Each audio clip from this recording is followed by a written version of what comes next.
All right, guys, how's it going? Today, we're going to talk about one of the most underrated fisheries in California, by far overlooked by most bass fishermen in the state. Let's get to it, guys. Everything you need to know about Rancho Seco Lake. I believe it's a lake. Not sure, it could be a pond, reservoir, but pretty sure it's a lake. Looks like a big pond to me. It's not extremely deep. It doesn't have very many, it's not a deep lake or pond. It's relatively shallow. The deepest part that I marked was 50 feet. The majority of it being much less, somewhere between the whole 4 to 20 feet, I would say. And I prefer the west side. Right off top, there's two sides you can fish. One side, everybody's camping. One side is kind of where you pull in, you drive in to the park, you pay, and you drive in, and you're right there where everybody is right there. I like that area, and I like to go all the way up on that west so you can drive further up. I like to do that. The bass fishing is, the further you go up, it gets better and better. That's because less and less pressure, less and less people are going to go that far. A lot of people just pull in where there's it looks like a good spot, guys. But here's the deal. You go to Rancho Seco, and what you need to know is there are monster Florida strain bass in that lake.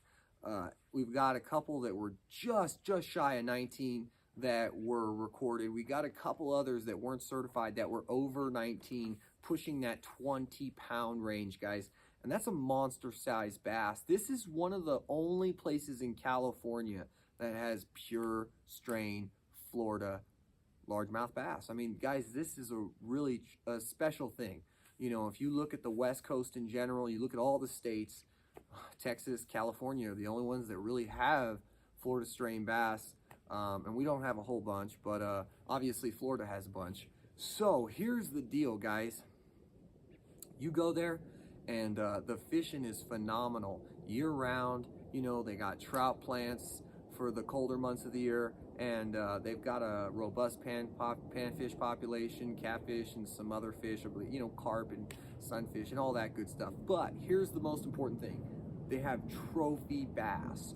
They're pretty much, it's an overlooked fishery, so a lot of I just think a lot of serious fishermen overlook it, and they don't put that time in. When I've been out there doing my thing, I've ran into a lot of people who more or less, they're having a good time. They know all the basics and they know the ins and outs of fishing, but I believe that it's one of those places that's been left behind. If you guys are gonna go out there, I'd be throwing spinner baits, jerk baits, and I'd be throwing, underspins with a swim bait. I'd be throwing crankbaits, and I'd be throwing anything I could that was a reaction bait, buzz baits, anything, because it's real weedy in there, guys. So you're going to want to try to get away with the reaction bait, cover water, get a lipless, get a square bill, get in there, cover that water, fish aggressive, fish fast, fish slow, fish, and, reel and pause, burn and pause. So the whole thing is you're covering water, you find the school of fish. Now, once you find the school of fish, that's when I'd really break out once that bite dies, because it will pretty quick, that reaction bite in that area. That's when you pull out your finesse, you drop shot and stuff like that, and that's really effective. Throwing swim baits in general, big swim baits to imitate the trout that they're planting, that's also another way to go to get those giant largemouth to commit.